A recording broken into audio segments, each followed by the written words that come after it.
Okay, so we've gotten to the point here we need to go ahead and design our login screen. So what we see here is exactly what our login screen is going to look like. For me, I consider this to be really beautiful. Well, I'll leave you to be the judge. So one of the reasons a lot of people love Flutter is because of the flexibility it gives you in designing your apps, just the way you conceptualize it. So this is what our login screen is going to look like. So without much ado, let's get right into it. So just to ensure that everything is properly organized, I'm going to go ahead and close all of these tabs that we don't need anymore. Now the next thing we need to do will be to go ahead and create a login screen. So this is going to be a new .dat file. So we're going to create it in the screens folder and select new .dat file. So I'm going to call this login page actually. Alright. Now the next thing I'm going to do will be to create a stateless widget. So I'm going to call this login page. Alright. So before we continue with our design, let's consider the structure our design is going to follow. So I'm going to pull up the completed login page. So for us to be able to arrive at this design, we're going to have a scaffold and we're going to have a body element. So the body element is going to contain probably a safe area. Then we're going to have a column. So inside of the column, we're going to have our image, we're going to have a text widget, we're going to have some size boxes, to create these spaces. And this is going to be a text field, this is going to be a button, and we'll customize the button to have, these rounded edges. And then we'll have a flat button here to take us to a new page.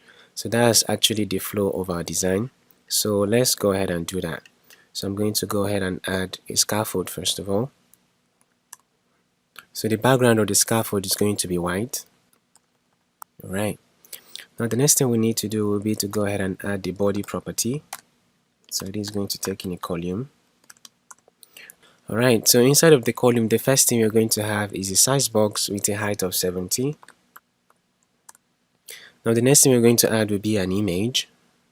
So this image widget has the alignment set to center and the height and width is 100 pixels each. Now the next thing we need to add will be the image we want to display inside of this widget. So we have our logo.png. So this is the image that we're going to display inside of our image widget. Okay, so now we have our image. Now the next thing we need to do will be to add this space. So this is going to be another size box. Now the next thing you're going to add will be a text widget. So the text reads sign in as a writer and the text alignment is set to center as well. Now I'm going to go ahead and add some style to it. So the first thing will be the font size. The font size is going to be 25 and the font family is going to be the bold version of our font. If you remember properly, we called it brand bold. Now the next thing we need to do will be to go ahead and add our text fields.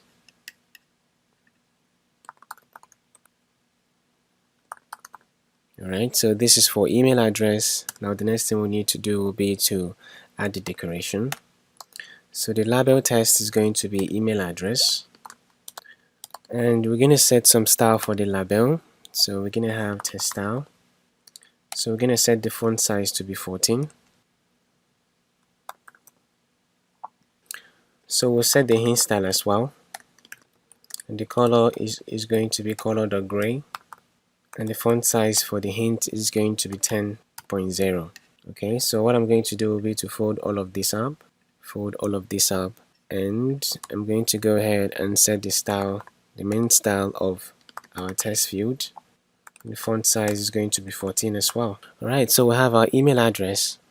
So I'm going to add a size box, more like some space, and then I can easily go ahead and copy all of this, the email text field, and paste it here. So I'm going to remove the keyboard type. Instead, I'm going to go ahead and say obscure text equal to true. Then I can finally go ahead and add a size box, another size box. The height is going to be 40. Okay, so let's go ahead and see the progress that we've made with our design. So currently our app is set to show our main page first of all. So to change this, we're going to go into our main.dart. Alright, so instead of having main page here, I'm going to change this to login page. So eventually we'll get to the point where we need to set up our route so that we won't need to change this all the time. So I'm going to go ahead and restart our application. Okay, so this is what we have. So as you can see, this is really far away from the design that we are really happy about to create. So let's go ahead and continue so that we can make it look much more better. Alright, so I'm going to go ahead and add all of this inside of a separate column. So I'm going to have a column. So I'm going to go ahead and pad this up.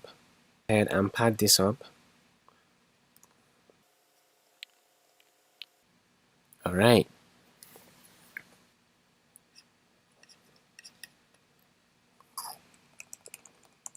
It's supposed to be password. Now the next thing we need to add will be our button. So we're going to go ahead and make use of a raised button. So we're going to have a raised button.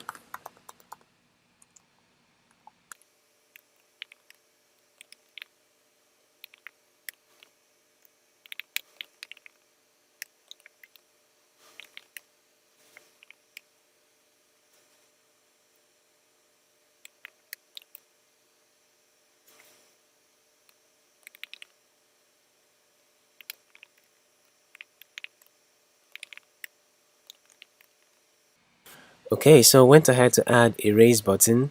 So the raised button has a shape of a rounded rectangle border, and the border radius is 12 pixels, which is exactly what we have here. So the color of the button is going to be green, and the text color is going to be white.